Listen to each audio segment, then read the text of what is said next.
sering berdoa ke vihara kemana, jadi saya ikut-ikut gitu loh. Kelenteng kemana ke ikut-ikut. Nah, setelah itu saya ke Kelenteng, kalau ke Bangkok ya saya nyembah Dewa Empat Muka. Saya kemana-mana dah, jadi tidak jadi nyembah benda berhala. Tapi saya kan tidak tahu waktu itu. Nah, anak saya yang lebih dulu mengenal Tuhan, dia mendoakan saya terus. Bahkan dia sering memberi firman sama saya marahin. Dan waktu itu juga ada anak saya yang waktu itu ada kembang gunung kawi dan macam-macam yang diambil sama anak saya yang namanya David itu diambili semua dan dikasihkan pendeta dibakar. Saya marah, anaknya tak usir. Pergi, kalau kamu milih siapa, milih Tuhan Yesus apa milih mami. Nek milih Tuhan Yesus kamu pergi dari sini. Saya usir waktu itu ya. Dan ketika tahun 2005 itu saya dinobuat oleh Pastor Samuel Gamaliel dari Surabaya. Dia bilang gini, kamu itu mau dipakai Tuhan, Tuhan milih kamu seperti milih kacang hijau. Artinya kamu tuh mau jadi murid Kristus. Saya kan enggak tahu apa-apa ya. Saya waktu itu masih belum Kristen ya. Nah, setelah saya waktu itu ada pertemuan di Nyonya Dokter Andi Magelang. Pastor itu datang, dia bertemu dengan suamiku sama saya. Dia mengatakan itu, saya ingat tahun 2005 April ya, tanggal 2, kelihatannya 25 April. Dia bilang kamu akan dipakai Tuhan, Tuhan memilih kamu menjadi murid Kristus gitu. Tapi saya enggak jelas apa itu ya. Akhirnya tahun 2005 Desember saya baptis secara Katolik. Saya secara Katolik, baptis secara Katolik. Setelah itu tahun 2006 saya diajak suami ke gereja Pantai Kosta Magelang, Ganjuran Magelang. Ketika saya ibadah di eh, gereja GPDI itu, saya tidak kembali ke Kristen karena saya senang sekali dengan firman Tuhan dan puji-pujian itu saya senang sekali. Ya, jadi sehingga saya tidak kembali ke sana dan ketika saya setengah tahun Pak di GPDI itu setengah tahun ya. Waktu itu Pak Pendetanya berkata bahwa nanti ada pertemuan 60 hamba Tuhan, kamu melayani konsumsinya. Ya, saya bilang melayani konsumsinya. Setelah saya melayani konsumsinya, ketemu dengan pendeta-pendeta. Nah, pendeta-pendeta itu dikira saya dari Jakarta, terus saya disuruh melayani khotbah di Borobudur. Kok waktu itu saya tuh berani ya. Waktu itu saya berani. Saya benar melayani. Saya bertiga dengan teman. Nah, ketika saya melayani bertiga, suruh setelah selesai ibadah, itu kalau enggak Roh Kudus enggak mungkin ya saya bisa waktu itu bisa khotbah ya, setengah tahun bisa khotbah. Itu kalau enggak Roh Kudus enggak mungkin ya.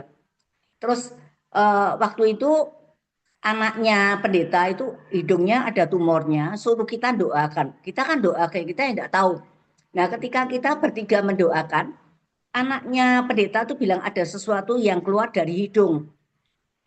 Nah, setelah dilihat Bu Pendetanya, katanya mengecil. Terus saya bilang, ya udah, saya nanti 3 hari lagi, seminggu lagi akan ke sini. Betul, kita seminggu lagi ke sana, kita doakan, ternyata sembuh. Sampai Bu Pendetanya tuh sampai nangis-nangis ya, sembuh ya, puji Tuhan. Saya kaget ya, karena di dalam Tuhan itu kok ada mujizat. Ya, saya sejak itu berani melayani sampai sekarang 21 tahun. 20 tahun ya, 2006, 20 tahun saya melayani Tuhan. Waktu itu saya merasa dalam nama Yesus tuh benar ada mujizat, ada kesembuhan ya. Juga cucu saya yang di Solo namanya Tasya, dia yang alergi sebadan yang dokter bilang tidak bisa sembuh. Kita doakan ternyata juga sembuh. Maka saya lebih yakin dan memang Tuhan Allah kita tuh Allah yang benar-benar Allah yang menyembuhkan ya, mengasihi ya, mengampuni dan Allah kita tuh ada duanya ya. Allah kita adalah Allah yang maha hadir. Hadir selalu menolong kita tepat pada waktunya. Allah yang maha tahu hati kita semuanya. Allah yang maha kuasa, bagi Tuhan tidak ada yang mustahil. Allah yang maha tinggi, Allah yang maha kekal, Allah yang kudus dan sempurna, Allah yang tidak pernah berubah kemarin sekarang sampai selama-lamanya, dan Allah yang Esa, Allah yang Tritunggal ya. Juga itu sifat unik Allah, sifat Allah yang ilahi ya. Allah Allah yang kasih, Allah yang benar, Allah yang baik, Allah yang berbelas kasih, Allah yang sabar dan lamban untuk marah, Allah yang adil, Allah yang setia. Itu adalah sifat Allah unik dan sifat Allah ilahi. Kita percaya bahwa Allah kita adalah Allah yang dahsyat, Allah yang luar biasa. Ya, pada tahun 2013 saya disuruh sama pendeta-pendeta untuk sekolah, tapi saya enggak mau. Waktu itu saya enggak mau untuk sekolah, enggak mau ya. Ketika tahun 2013 saya diajak oleh teman saya dari Semarang ke Korea, pelayanan di Korea. Ikut Korea dan 3 minggu ya ke Korea, tapi di Korea seminggu itu gratis. Di Koreanya gratis ya untuk ke 4 negara, melayani 4 negara. Ketika di Korea, ketika kita ikut melayani di Korea tahun 2013 ya. Ketika saya pulang dari Korea, saya merasa ya bahwa kita tuh masih kurang kurang sekali pengetahuannya dan lain-lain. Ketika saya pulang dari sekolah itu tahun 2003 Maret, Februari, Maret saya langsung kuliah. Kuliah S1 di Sekolah Tinggi Misiologi Jogja, ya, ada cabangnya Magelang. Saya 4 tahun S1. 4 tahun S1, setelah itu saya tidak akan terus tapi kepalanya dari sekolah tinggi misiologi itu datang, dia bilang sama saya bahwa kamu harus terus lagi. Saya bilang enggak kok, terus harus terus. Nah, ketika itu ya udah saya teruskan. Roh Kudus mimpin saya, jadi saya teruskan S2. Setelah S2, saya terus ke S2, lulus S2 2 tahun, Pak Eko, kepala Sekolah Tinggi Misiologi itu datang lagi. Dia datang sama saya bilang, kamu teruskan enggak, saya bilang gitu. Harus teruskan. Waduh, saya mikir gimana ya teruskan ya. S3 tuh enggak mudah itu. Akhirnya saya pikir-pikir lagi, oh ya udah, saya terus ke S3. S3 itu sebetulnya 3 tahun karena ada COVID, jadi 4 tahun. S3 itu sekolahnya di Jogja, tidak bisa di Magelang. Saya bolak-balik di Jogja ya. Saya jadi karena ada COVID sebetulnya 3 tahun, jadi 4 tahun. Jadi saya sekolah tinggi misiologi itu genep 10 tahun, jadi bukan 9 tahun tapi 10 tahun. Tahun 2023 saya baru lulus S3 ya. Jadi demis ya. Jadi selesai sekolah itu ya. Jadi saya merasa bahwa Allah kita Yesus Kristus itu tidak ada duanya ya. Nah, saya cuma singkat aja, maaf ini kesaksian saya hidup bahwa kita kalau melayani Tuhan tuh jangan separuh-separuh, kita melayani Tuhan tuh 100% ya. Percaya sama Tuhan bahwa Allah kita tuh memang tadi saya yang telah katakan ada 8 sifat unik dan sifat Allah yang ilahi yang luar biasa ya. Allah kita tuh Yesus Kristus tuh benar-benar Allah yang turun dari surga ke bumi menghapus dosa kita ya, yang Allah yang membuat mujizat, Allah yang dahsyat, Allah yang benar menolong orang percaya ya, dan kasihnya tuh setinggi langit ya. Mazmur 103 ayat 11 ya. kasih karunia Tuhan dengan manusia itu setinggi langit ya. Saya bacakan ya, Mazmur 103, saya cari dulu, ayat 11. Mazmur 103 ayat 11. Ayat 11 ya, saya bacakan ya. Setinggi langit di atas bumi, demikian besarnya kasih setianya atas orang-orang yang takut akan Dia. Ya, inilah kasih Tuhan ya. Ada pujian ya, kasih Yesus lebih dari segalanya, lebih dalam dari lautan, dan lebih lebar dari samudra. Kasih Yesus lebih dari segalanya. Tiada kasih yang lebih tinggi, tiada kasih lebih sempurna, tiada kasih yang lebih abadi dari kasih Yesus Tuhanku. Itulah kasih Yesus. Kasih Yesus terhadap orang percaya ya, maka kita tuh harus percaya penuh ya. Pada malam hari ini firman Tuhan yaitu tentang mengasihi sesama manusia seperti dirimu sendiri. Ya, temanya itu mengasihi sesamanya manusia seperti dirimu sendiri. Itu ada di Matius 22 ayat 39. Tapi yang ayat 37 yaitu mengasihi Tuhan Allah kita ya. Saya bacakan ya, Matius. Saya bacakan di Matius 22 ayat 37. Matius 22 ya, saya bacakan. Matius 22 ayat 37 ya, saya bacakan ya.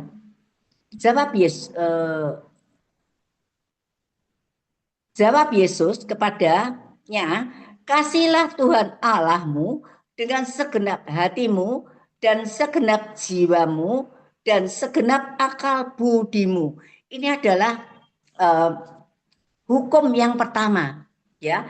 Dan hukum yang kedua yang sama dengan itu adalah kasihi sesama manusia seperti dirimu sendiri. Ayat 39 ya. Jadi kita harus mengasihi sesama kita seperti diri sendiri. Ini adalah hukum yang kedua yang sama dengan hukum pertama. Amin, saudara. Dan salib, ya, salib itu adalah vertikal dan horizontal. Ya, vertikal dan horizontal. Vertikal adalah mengasihi Tuhan ya. Kita mengasihi Tuhan. Yang horizontal adalah mengasihi sesama manusia. Kalau kita mengasihi sesama manusia itu rusak, maka salib itu tidak utuh. Maka kita harus mengasihi sesamanya manusia seperti diri semua sendiri. Mengapa kita harus mengasihi sesamanya? Mengapa kita harus mengasihi? Yang kedua ya, mengapa kita harus mengasihi? Karena kalau kita saling mengasihi adalah murid Kristus ya. Itu di Yohanes 13 ayat 35 saya bacakan ya. Saya bacakan Yohanes, saya tarik dulu Yohanes 13 ayat 35, Yohanes 13 ayat 35 saya bacakan. Dengan demikian semua orang akan tahu bahwa kamu adalah murid-muridku, yaitu jika kamu saling mengasihi. Jika kita saling mengasihi adalah murid Kristus. Mau jadi murid Kristus, kasihilah sesama kita. Amin. Dan itu adalah kalau kita saling mengasihi, yaitu murid Kristus. Dan kadang-kadang kita bilang, Tuhan, aku mengasihimu. Tapi membenci saudaranya yang kita lihat. Firman Tuhan mengatakan itu salah. Kalau kamu membenci saudaranya yang dilihat, tidak mungkin kamu mengasihi Allah. Ya, ayatnya di 1 Yohanes 4 ayat 20. Saya bacakan. 1 Yohanes 4 ayat 20, saya bacakan. 1 Yohanes 4 ayat 20, saya bacakan. Ya, jikalau seorang berkata, aku mengasihi Allah dan membenci saudaranya, maka ia adalah pendusta. Karena barang siapa tidak mengasihi saudaranya yang dilihat, tidak mungkin mengasihi Allah yang tidak dilihatnya. Ya, kita harus mengasihi saudaranya ya. Ada orang yang sampai jotaan sama saudaranya sendiri, jadi sampai tidak kenal, ya itu tidak mungkin bilang mengasihi Allah. Ya, jadi kita kasih itu apa? Itu di 1 Korintus 13 ayat 1 sampai 3 saya baca ya. Meskipun kamu punya iman, punya apa, kalau kamu tidak mempunyai kasih itu percuma ya. Kita harus mempunyai kasih ya. 1 Korintus, tak bacakan 1 Korintus 13. 1 Korintus 13 ayat 1 saya bacakan. Kasih ya, sekalipun aku dapat berkata-kata dengan bahasa manusia dan bahasa malaikat, tetapi jika kamu tidak mempunyai kasih, aku sama dengan gong yang berkumandang dan canang yang gemerincing. Sekalipun aku mempunyai karunia yang bernubuat dan aku mengetahui segala rahasia dan memiliki seluruh pengetahuan, dan sekalipun aku memiliki iman yang sempurna untuk memindahkan gunung, tetapi jika aku tidak mempunyai kasih, aku sama sekali tidak berguna. Yang ketiga, dan sekalipun aku membagi-bagi segala sesuatu yang ada padaku, bahkan mengarahkan tubuhku untuk dibakar, tapi jika kamu tidak mempunyai kasih, sedikit pun tidak ada faedahnya bagiku. Jadi Tuhan berkata ya, kalau kamu tidak ada punya kasih itu percuma. Ya, kita harus ada kasih, mengasihi sesamanya seperti dirimu sendiri. Nomor 3 ya, eh, apa artinya tentang mengasihi seperti dirimu sendiri ya? Kalau kamu jika kamu tuh ingin dihormati ya kamu hormati. Jika kamu ingin ditolong ya kamu harus menolong. Jika kamu tidak mau dijahati ya kamu jangan jahat. Itu artinya mengasihi seperti dirimu sendiri ya. Jadi kasih itu ya. Jadi kasih kita ya harus uh, juga mengasihi musuh kita ya. Itu ajaran Tuhan ya, mengasihi musuh kita. Jadi kita tahu bahwa kita ada musuh, tapi Tuhan berkata kasih musuh kita ya, di Lukas 6 ayat 27 ya, saya bacakan ya. Kita harus mengasihi musuh-musuh kita ya. Jadi di Lukas 6 ayat 27 saya bacakan. Lukas 6 ayat 27. Kasihi musuhmu, tetapi kepada kamu yang mendengar aku berkata, kasihi musuhmu, berbuatlah baik kepada orang yang membenci kamu. Ya, mintalah berkat bagi orang-orang yang mengutuk kamu, berdoa dan orang-orang yang mencaci kamu. Ya, itu harus mengasihi musuh-musuhmu juga di Matius 5. Juga Matius 5 ayat 44 ya. Saya bacakan. Matius 5 ayat 44 saya bacakan. Tapi aku berkata kepadamu, kasihlah musuhmu dan berdoa bagi mereka yang menganiaya kamu. Ya, ini ada seorang ibu ya, seorang ibu itu dia tetangganya itu apa? Tetangganya itu selalu memusuhi ya. Ini ada satu kesaksian ibu ya. Tetangganya tuh selalu memusuhi ibunya, tapi ibunya tuh selalu mengasihi dia. Bahkan tetangganya kalau ada kesulitan tetap ditolong sama ibunya. Tetap ditolong dan Sampai tetangganya akhirnya bilang gitu, kenapa sih kamu kok tidak membenci aku toh? Aku padahal dia selalu selalu menjahati ibu itu. Ternyata ibunya ya ini karena ajaran dari orang Kristen gitu. Jadi memang orang-orang Kristen itu terkenal dengan kasihnya. Saya percaya ya. Saya dulu bukan orang Kristen ya. Saya percaya bahwa orang Kristen itu terkenal dengan kasihnya ya. Benar-benar ya.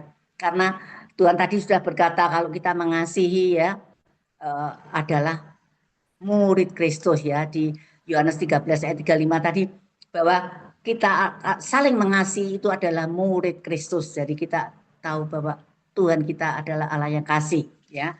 Jadi akhirnya tetangga itu akhirnya hatinya jadi luluh. Jadi baik dengan ibunya. Maka kasih itu membuat orang jadi luluh ya hatinya ya. Jadi kasih yang sejati itu memang akhirnya menjadi kasih yang menjadi yang luar biasa ya. Dari kasihnya tuh menaklukkan orang yang tetangganya itu ya, sehingga tetangganya akhirnya jadi baik dengan dia ya. Maka kita juga harus mengasihi loh sama orang-orang yang minta tolong pada kita ya. Jangan tutup mata. Jangan tutup mata pada orang-orang yang benar kalau kita mempunyai harta duniawi dan kita melihat orang teman-teman kita atau saudara kita yang butuh pertolongan, kita jangan tutup mata. Itu Tuhan juga tidak boleh ya. 1 Yohanes 3 ayat 17 saya bacakan ya. 1 Yohanes 3 ayat 17 saya bacakan. 1 Yohanes 3 ayat 17 saya bacakan.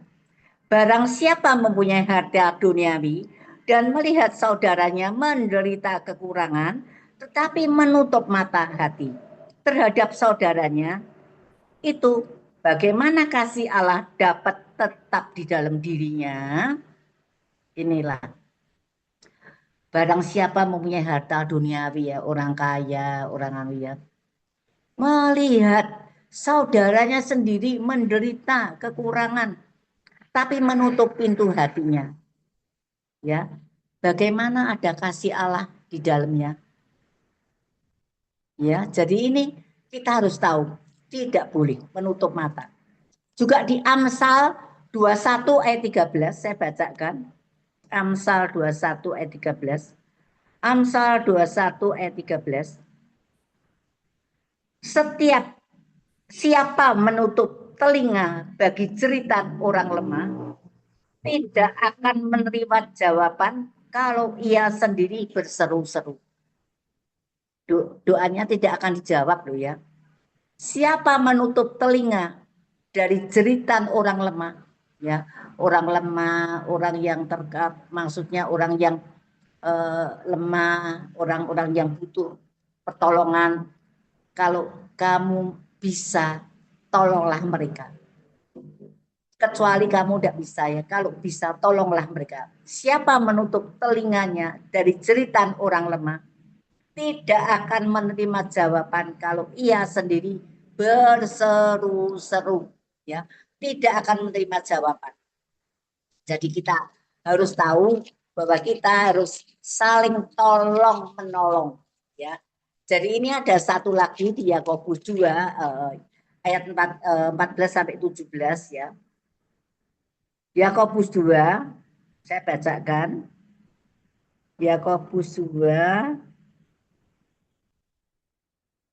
ayat 14 saya bacakan ya. Iman tanpa perbuatan itu mati. Apa gunanya saudara-saudaraku jika seorang mengatakan bahwa ia mempunyai iman padahal ia tidak mempunyai perbuatan?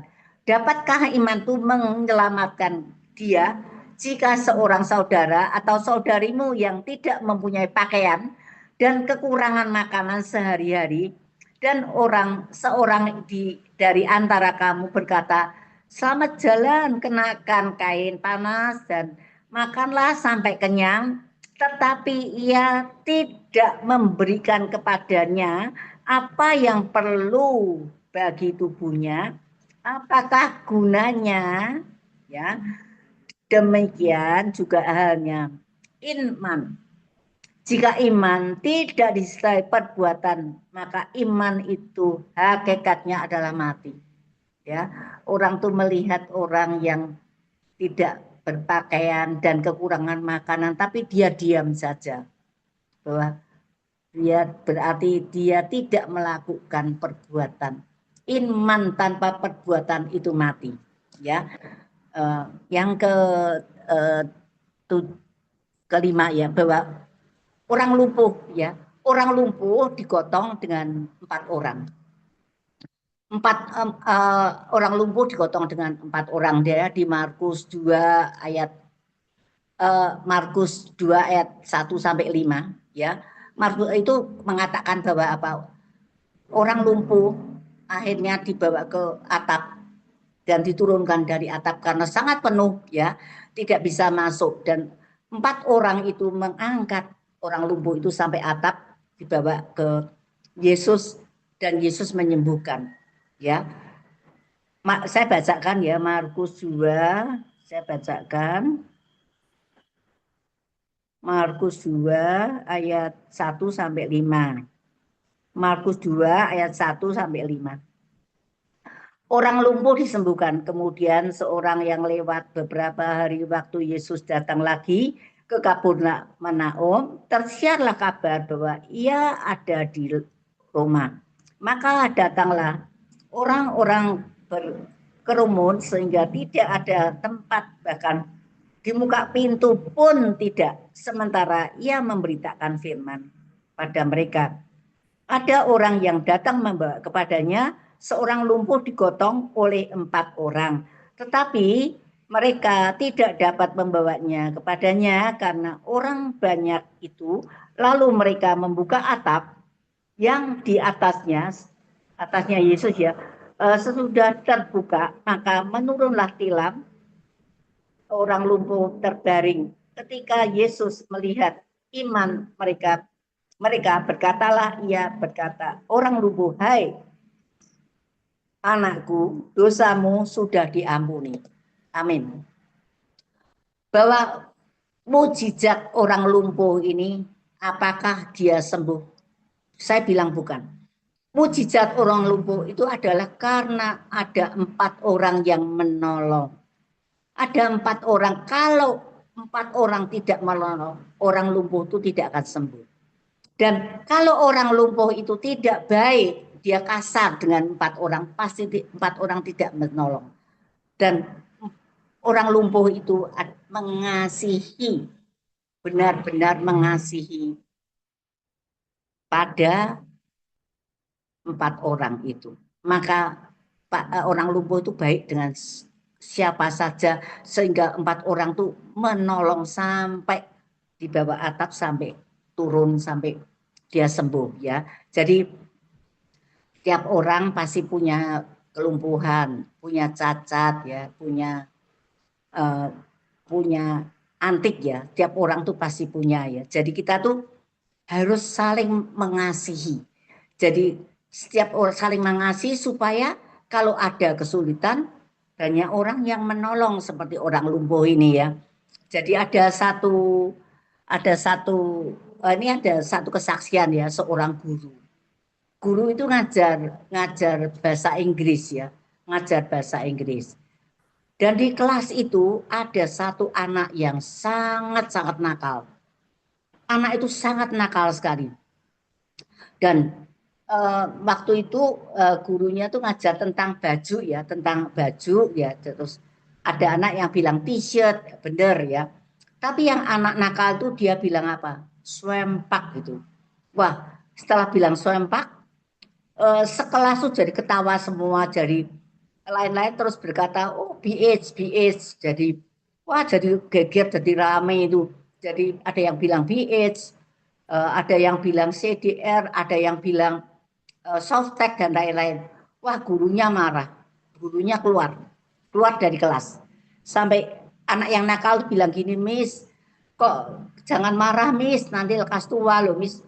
Wah sejengkel ya. Terus akhirnya gurunya keluar, dia berdoa sama Tuhan, Tuhan ini anak yang nakal tuh saya apakan ya. Tapi gurunya tuh akhirnya bilang, dengar suara Tuhan bilang, tidak ada yang nakal tuh adalah orang tuanya. Akhirnya gurunya tuh luluh lagi, dia kembali ke kelas. Kembali ke kelas, dia tetap ngajar ya. Setelah ngajar pulang sekolah, anak yang nakal tuh diajak sama gurunya makan di kantin. Setelah mereka makan, setelah kadang-kadang diajak nonton ya, diapi, dibai ya.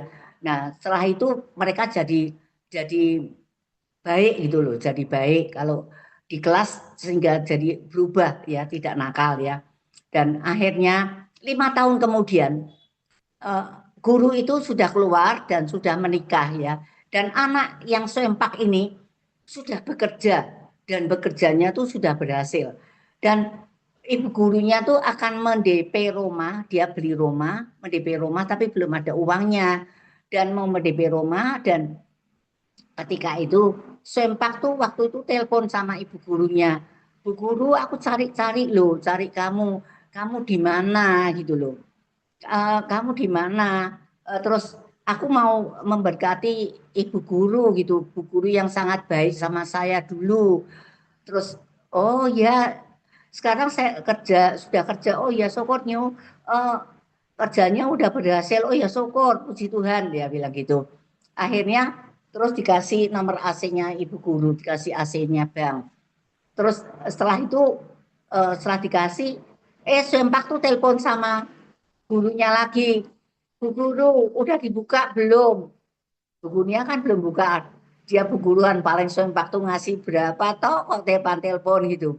Akhirnya sampai 3 kali telepon, akhirnya sama gurunya dibuka. Sebelumnya enggak dibuka, paling gurunya batin mau dikasih berapa sih gitu ya.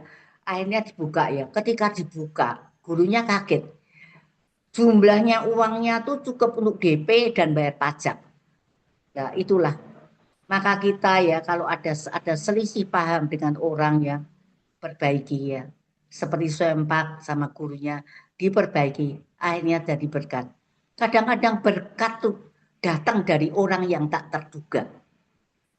Ini benar-benar jadi berkat tuh datang dari orang yang tidak terduga. Jadi Tuhan tuh membuat mujizat lewat manusia.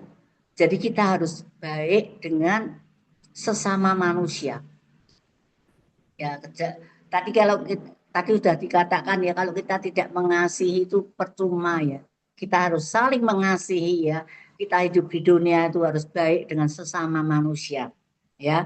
Dan eh, pada malam hari ini ya, saya juga mau ini karena ya udah malam ya, saya tutup dengan satu kesaksian ya, seorang yang umur 35 ya. Seorang yang umur 35 tuh dia badannya tuh full tato semua, tato kanan kiri tato semua, tato. Dia waktu umur 14 dia membunuh orang. Karena apa? Hidupnya di rumah hanya dipukul oleh orang tuanya dan dicaci maki, dipukul. Dia membunuh orang. Dan dia di penjara sampai umur 20 lebih baru keluar. Nah, setelah keluar dan umur 35 itu dia ketemu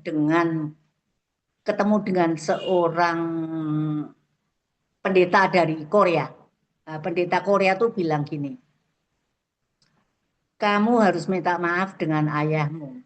Dia bilang, aku tidak salah dengan ayah, kenapa aku minta maaf? Terus pendeta Korea tuh ngomong, memang kalau dua negara yang merasa semuanya benar, tidak ada yang salah, maka tidak ada damai. Kalau ada satu yang ngalah, pasti ada damai. Akhirnya anak tuh mengalah. Dia datang pada ayahnya, dia sujud, dia minta ampun sama ayahnya, bilang, ayah maafkan dia bahwa karena tidak menjadi anak yang baik, tidak yang seperti diharapkan oleh ayah. Tapi mujizat ayahnya bilang gini, nah kamu tidak salah, yang salah adalah ayah sendiri. akhirnya mereka berpeluk-pelukan menjadi damai rukun. Ya, maka kita harus apa? Harus saling mengampuni, ya. Bukan hanya kasih, saling mengampuni ya. Di Matius 18 ayat 21 dan 22 dan Petrus itu berkata, Tuhan, berapa kali aku mau um, mengampuni orang yang bersalah pada aku? Apakah 7 kali? Tuhan berkata berapa? Bukan 7 kali, 70 kali 7 kali. Ya, saya buka ayatnya di Matius 18 ayat 21 dan 22. Ya, saya bacakan Matius 18 Matius 18 ayat 21 dan 22. Perumpamaan tentang pengampunan ya. Kemudian datanglah Petrus berkata kepada Yesus, Tuhan, sampai berapa kali aku harus mengampuni saudaraku jika ia berbuat dosa terhadap aku sampai 7 kali? Yesus berkata kepadanya, bukan. Aku berkata kepadamu, bukan sampai 7 kali, melainkan 70 kali 7 kali. Artinya ya 70 kali, 7 kali kali 7 kali 7 kali 7 kali 7 kali 7 kali 7. 7 kali. Berarti tak terbatas. Maka ampunilah saudara-saudaramu yang salah pada kamu, yang berdosa pada kamu. Apapun salah musuh-musuhmu, ampunilah mereka. Kasihi mereka seperti dirimu sendiri. Amin. Amin. Amin. Tuhan Yesus memberkati. Terima kasih Berita Lingling. Selesai kami. Ya, terima kasih kepada Ibu Gembala Dr. Tan Cokyo atas firman Tuhan yang sudah disampaikan kepada kita, yang artinya Tuhan mau kita tetap mengampuni dan mengasihi sesama manusia seperti diri sendiri. Ya, terima kasih. Firman-Nya, Tuhan Yesus menyertai dan memberkati Ibu Gembala Dr. Tan Cokyo dengan kekuatan, kesehatan, umur panjang, kemampuan dan kehidupan yang berkemenangan dipakai Tuhan semakin luar biasa menjadi alat kemuliaan Tuhan. Terima kasih. Amin. Sama-sama. Ding-ding. Amin. Sama-sama Tuhan berkati. Kasih. Bapak Ibu, ini menjadi contoh buat kita. Ya, kita lihat Ibu Tan Cokyo ini umurnya berapa? Umurnya berapa, saudara? Dia rindu melayani Tuhan sampai sekolahnya S3, saudara. Ya, dan di usianya yang saat ini, dia tetap mau melayani Tuhan dengan segenap hati. Padahal dulunya bukan anak Tuhan, ya. Dulunya anaknya dingkong atau Buddha, ya. Tetapi ketika dia dipanggil Tuhan, dia melayani Tuhan, semua untuk kemuliaan nama Tuhan. Yuk kita yang masih muda-muda tetap bersemangat, jangan kalah, maju terus pantang mundur, ya. Kalau bisa Anda semua melayani dengan segenap hati. Terima kasih. Saya undang Ibu Gembala Feben ini yang berdoa. Ada Ibu Gembala Feben ini? Nggak ada, I. Oh, nggak ada. Oke, ada wakilnya nih. Saya undang Bapak Gembala Stephen Moses, Gembala kita yang berdoa.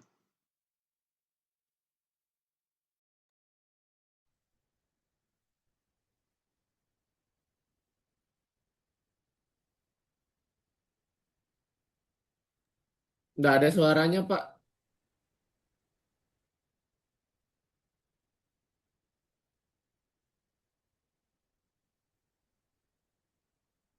Ya, ini harus dicabut dulu.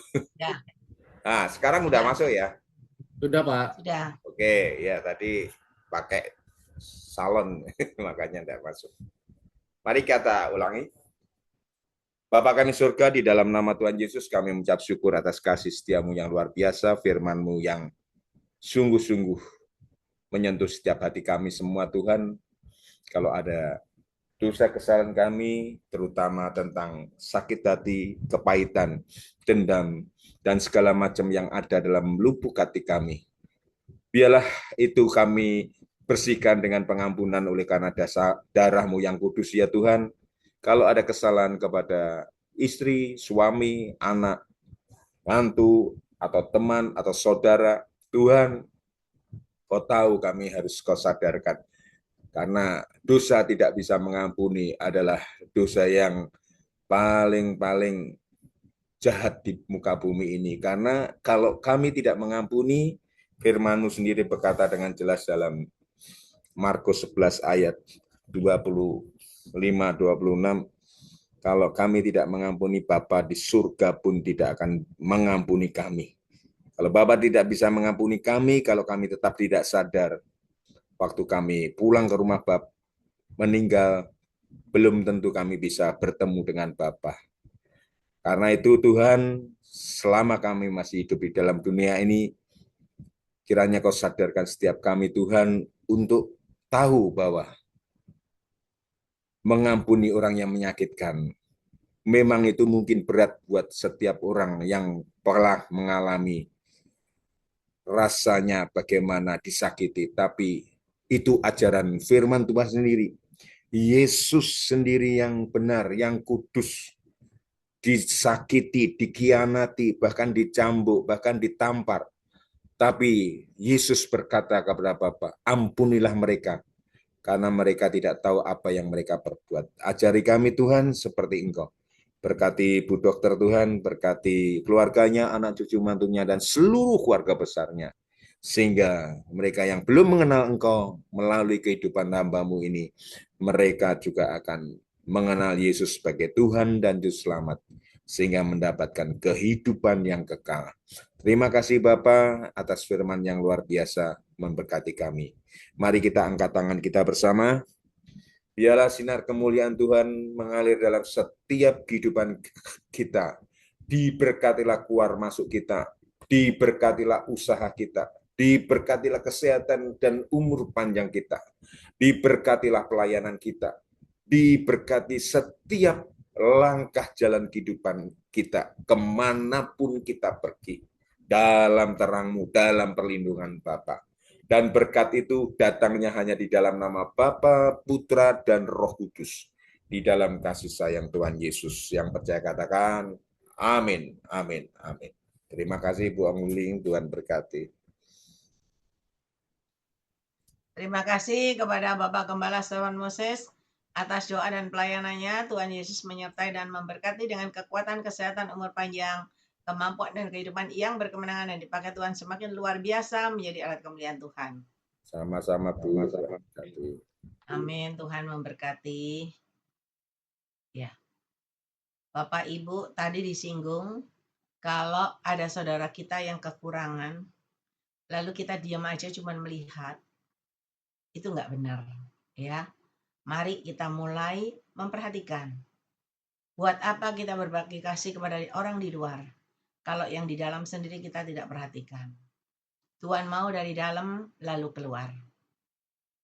Supaya kita benar di hadapan Tuhan, dan doa orang benar itu besar kuasanya. Dan ketika engkau benar di hadapan Tuhan, keluar masukmu dengan penyertaannya. Apapun yang kau kerjakan, Tuhan menyertai, Tuhan memberkati dengan keberhasilan, kesuksesan, kebahagiaan, dan kelimpahan yang dari Tuhan. Saya rasa firman tadi itu benar-benar mengenai beberapa orang di antara kita ya. Syukur kalau semua orang, berarti semua orang belum benar, masih belum bisa mengasihi Yesus dengan segenap hati, masih belum bisa mengasihi sesama kita dengan segenap hati. Tapi hari ini kita mau belajar melakukan sesuai dengan petunjuk Tuhan, supaya benar-benar jalan terbuka, benar-benar pintu terbuka bagi kita, dan benar-benar ada keleluasan, kemudahan yang Tuhan berikan kepada kita untuk naik dan naik ke atas puncak dan berkemenangan, kemakmuran demi kemakmuran melanda hidupmu, disertai kebahagiaan dan kelimpahan yang dari Tuhan. Tuhan memberkati. Mungkin ada di antara Bapak Ibu yang dipercayakan penglihatan nubuatan, silakan. Kalau ada.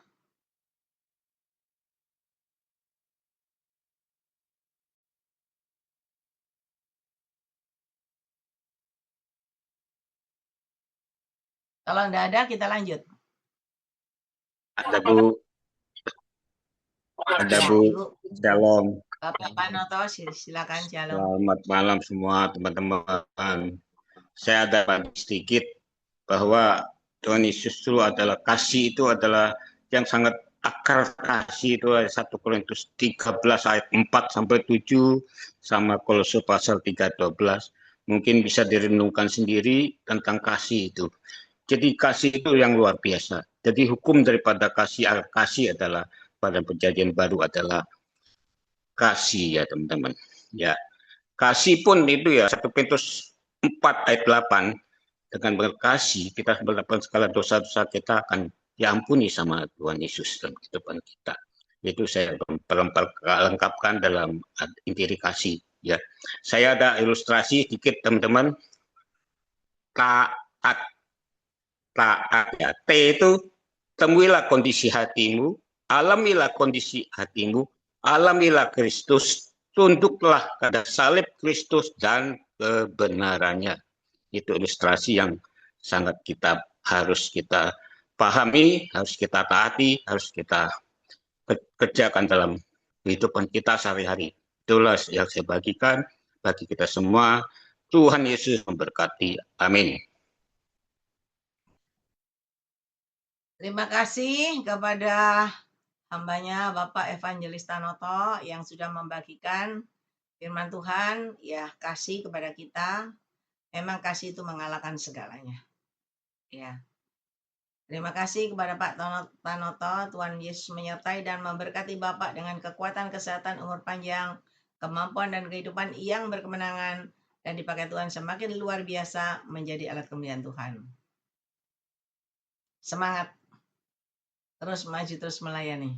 Berkati. Sama-sama, amin. Mungkin ada yang lain? Ya, saya AI di Lukas 10 ayat 38 sampai 42 ya. Tentang Maria dan Marta ya.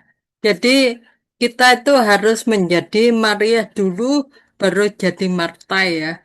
Karena kalau kita itu duduk diam di kaki Tuhan, Tuhan itu pasti mengurapi kita untuk kita tuh dapat kuat ya menghadapi orang-orang ya. Jadi kita itu harus jadi Marta.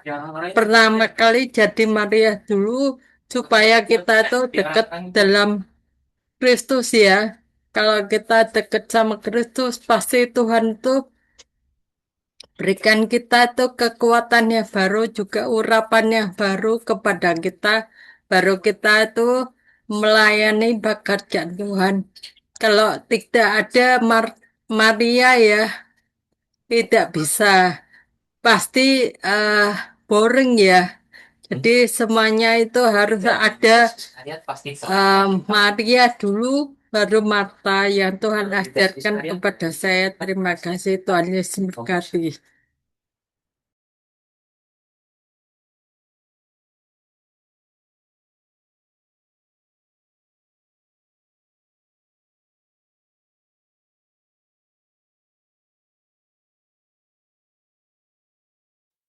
Ya, puji Tuhan kepada Ibu Lindiawati ya atas yang dibagikan, firman yang dibagikan kepada kita. Memang sih benar, jadi Maria dulu baru bisa ada Marta.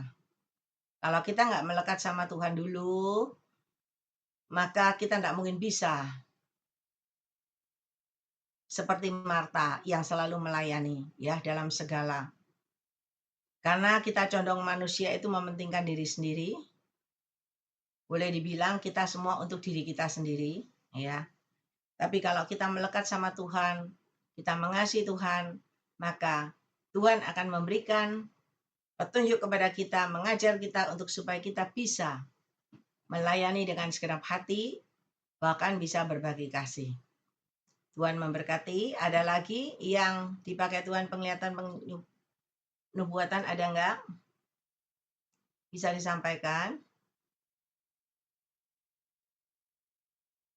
Oke, kalau enggak ada, kita akan kembali memuji menyembah eh co-host udah ini sisa 75 ya. Jadi di close aja ya, karena besok pagi-pagi saya harus bangun jam 3 pagi, siap-siap harus ke Nganjuk ya, melayani di gerejanya Ibu Gembala Febe Nini. Nah, Ya, kalau sudah tidak saya di close tahu. nanti ya sampai tambah malam karena masih ada yang harus didoain lagi, nanti saya besok nggak bisa bangun pagi ya. Bantu doa supaya kita bisa melayani pulang pergi selamat, tidak kurang satu apapun. Dan semua untuk kemuliaan nama Tuhan.